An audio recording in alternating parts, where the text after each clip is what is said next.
जब बात E2 visa के लिए बिजनेस को कंसीडर करने की होती है तो जो आपका one of the initial concern होता है कि क्या आपको कोई रिटेल बिजनेस स्टार्ट करना चाहिए या आपको कोई सर्विस बिजनेस स्टार्ट करना चाहिए। तो आपको ये समझना बड़ा जरूरी है कि चाहे रिटेल बिजनेस हो चाहे सर्विस बिजनेस हो, फॉर E2 पर्सपेक्टिव दोनों बिजनेसेस सिमिलर तरीके से परफॉर्म करते हैं, बिहेव करते हैं, जिसका मतलब है कि E2 एजुकेशन के अंदर या E2 इंटरव्यू प्रोसेस के अंदर सर्विस बिजनेस और रिटेल बिजनेस की बेस के ऊपर जो डिसीजन है वो नहीं लिया जा सकता।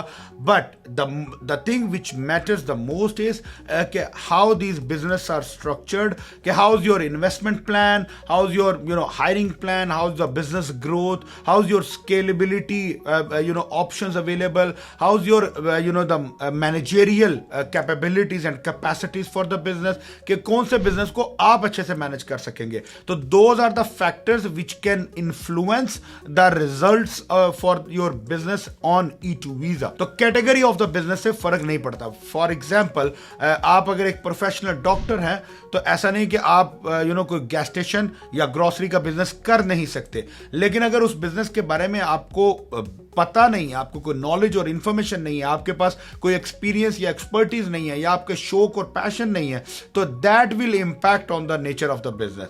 तो इस वीडियो में आज हम डिटेल से डिस्कस करेंगे the bigger comparisons, the top line comparisons between the retail businesses and a service business so that you can make your well informed decision. So let's understand first and foremost the bigger difference or the at least the definition of the retail and a service business. So retail business में primarily it's physical location based business, जिसमें एक retail store होगा जिसको दुकान बोलते हैं, दुकान होगा या स्टोर होगा, आप वो दुकान आप जो है वो लीज करेंगे और उस दुकान में आप कुछ भी प्रोडक्ट्स, फिजिकल प्रोडक्ट्स जो है वो सेल कर सकते हैं। It can be a mobile shop, it can be accessories shop, it can be food shop, restaurant, आप grocery store, it can be a gift shop, the vape shop. So any of these physical stores and shops जो जिन पे आप जाके products sell करते हैं primarily, those are considered as a retail business. Now in terms of the service business, anything जिसके लिए आपको रिटेल स्टोर की जरूरत नहीं है, आप एक ऑफिस लेते हो, चाहे वो रिटेल हो, कमर्शियल हो, इंडस्ट्रियल हो, बट आप एक ऑफिस लेते हो और उस ऑफिस में जो है वो बैठ के आप अपना काम करते हो। अब सर्विस इंडस्ट्रीज में आपके पास क्लीनिंग सर्विस है, कार वॉश सर्विस है, होम सर्विसेज हैं, आपके पास रिपेयर एंड मेंटेनेंस है, लॉन केयर है, आपके पास पेस्ट कंट्रोल है, आपके पास लैंडस्केपिंग है, प्रॉपर्टी मैनेजमेंट है, even IT services, e commerce services. So those all जो कैटेगरीज हैं those fall under the service industry. तो अब नेक्स्ट जो है जो सबसे इंपॉर्टेंट है वो हम फिगर आउट करते हैं कॉम्प्लिकेशंस को कि रिटेल में और सर्विस में जो चैलेंजेस आपको जो फेस आएंगे एज एन E2 इन्वेस्टर। तो जो सबसे बड़ा प्राइमरीली जो आपको जो ऑब्स्टिकल आएगा या जो चैलेंज आपको फेस करना है वो है लीजिंग का, कि आपने जब लीज लेनी है तो सर्विस में चूंकि आपको ऑफिस चाहिए, ऑफिस की लीज रिक्वायरमेंट्स थोड़ी सी कंपैरेटिवली लीनियंट है as compare to retail, because retail में आपका यूजुअली जो एवरेज आपका साइज है स्टोर का वो लेट्स से 1500 से 2000 स्क्वायर फीट है, आपने कोई भी उसमें काम करना है तो वो 2000 स्क्वायर फीट की लीज और वो रिटेल स्टोर फ्रंट है, वो पब्लिकली एक्सेसिबल स्टोर्स हैं, तो उनकी जो लीज अमाउंट है, मंथली जो रेंट अमाउंट है वो ज्यादा होती है। इसके मुकाबले में अगर आपको 1000 स्क्वायर फीट का, 800 स्क्वायर फीट का ऑफिस ले रहे हो किसी बैक ऑफ द एरियाज में, तो उसकी लीज जो है वो कम होगी। तो इसी वजह से जितनी अमाउंट ज्यादा होगी तो उतनी उसकी रिक्वायरमेंट्स टाइट होंगी। मोस्ट इंपॉर्टेंट, आपको लीज लेने के लिए एक गारंटर चाहिए। गारंटर मतलब जो आपके बिहाफ पे जो अमेरिकन सिटीजन या नेशनल हो और उसका बिजनेस का एक्सपीरियंस भी हो। अगर रेलिवेंट बिजनेस का एक्सपीरियंस हो तो सबसे आइडियल है, अगर रेलिवेंट का नहीं भी है बट वर्स्ट केस में भी कि एटलीस्ट बिजनेस एक्सपीरियंस होना जरूरी है, बिकॉज उसके बगैर जो लैंडलॉर्ड है वो आपको लीज के लिए कंसिडर नहीं करेगा। ठीक है, तो आपको लीज नहीं मिलेगी। तो you need to have a candidate, आपका यहाँ पे कोई ऐसा दोस्त, आपका भाई, आपका फैमिली मेंबर जो आपको हेल्प करे और वो आपका लीज का गारंटर बने। तो that is one of the biggest challenge जो है वो आपको करना है।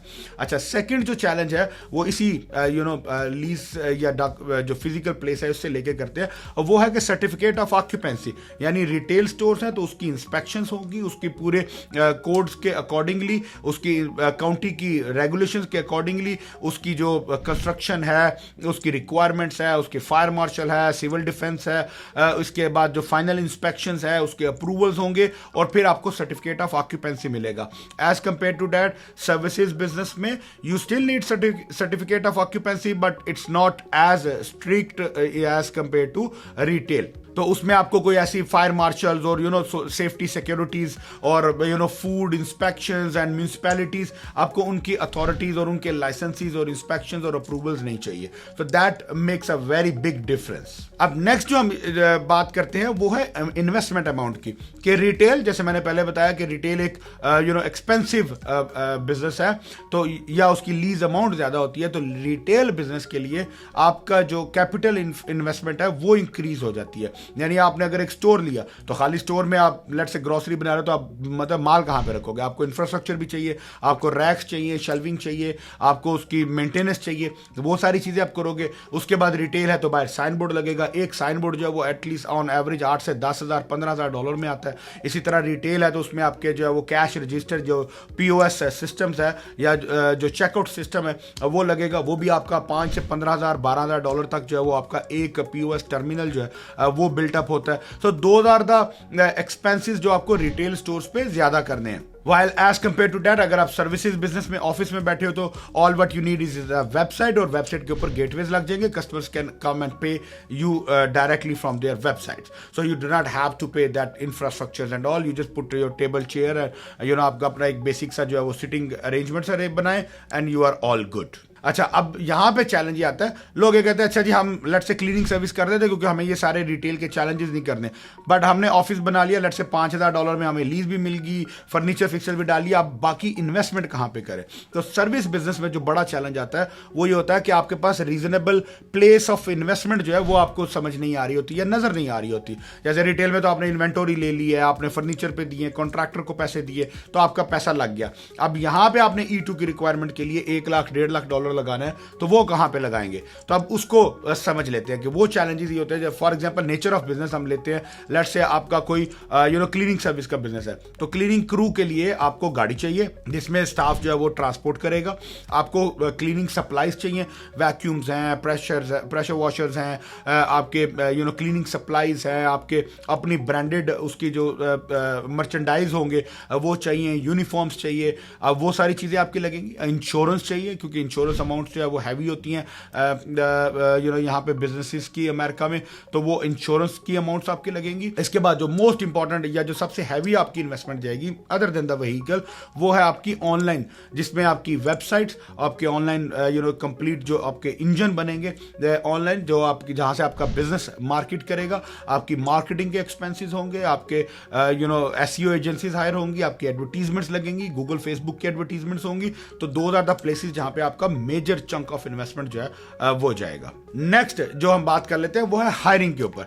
सो फॉर एग्जांपल रिटेल का बिजनेस लिया आपने, लेट से ग्रोसरी स्टोर हमने बात किया, तो ग्रोसरी स्टोर ओपन किया, तो ग्रोसरी स्टोर पे इवन आप और आपकी वाइफ, लेट से दोनों हस्बैंड वाइफ दोनों मिलके भी काम कर रहे हैं, मोस्ट ऑफ द टाइम्स पे आपको एटलीस्ट एक पार्ट टाइम एम्प्लॉय जो है वो जरूर चाहिए, depending again on the size of your business. अगर बड़ा है तो उसमें आपको हो सकता है 1 से 2 या 3 एम्प्लॉयज भी हायर करने पड़े, बट आपको एम्प्लॉयज चाहिए होंगे ताकि आप जो है वो एम्प्लॉयज आपके बिहाफ पे स्टोर पे काम भी कर सके।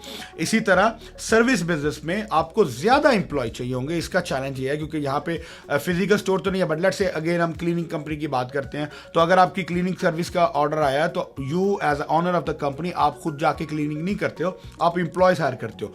बट द ब्यूटी इज कि ये जो क्लीनिंग कंपनी के या जो सर्विसेज कंपनीज के जो एम्प्लॉयज हैं, you don't hire them as a full time employee on a fix salary, you hire them as a part time on contract basis, कि जब जॉब आएगी उस जॉब पे जितनी देर वो काम करेंगे उतने देर का या उतने घंटों का आप उनको पे करेंगे।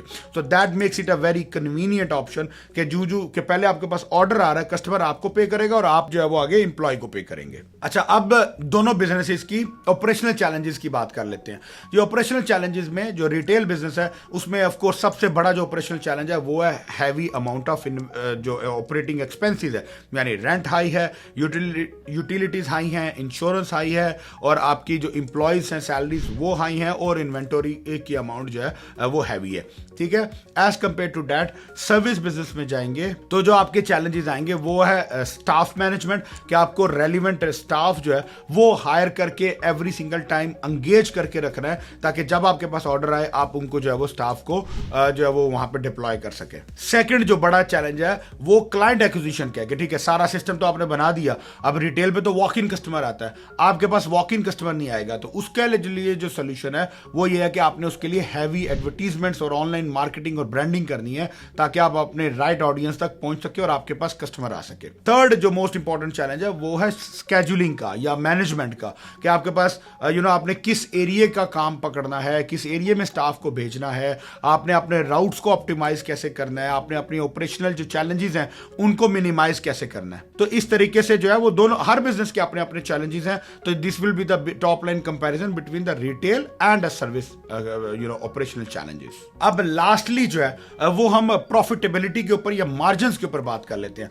कि रिटेल में usually because it's a heavy expensive operational business model, तो वहां पे आपकी प्रॉफिटेबिलिटी 10 से 15% तक ऑन एवरेज होती है, जबकि सर्विस बिजनेस में चूंकि ये लीनियंट ऑपरेशंस का बिजनेस मॉडल है, तो यहां पे आपकी प्रॉफिटेबिलिटी तकरीबन 30 से 35% तक भी जा सकती है, अगर आप अपने जो ऑपरेशनल जो चैलेंजेस हैं उनको आप ऑप्टिमाइज करें और अच्छे से जो है वो उनको एफिशिएंटली मैनेज करें। So now you get an idea कि दोनों बिजनेसेस में क्या क्या चैलेंजेस आ सकते हैं।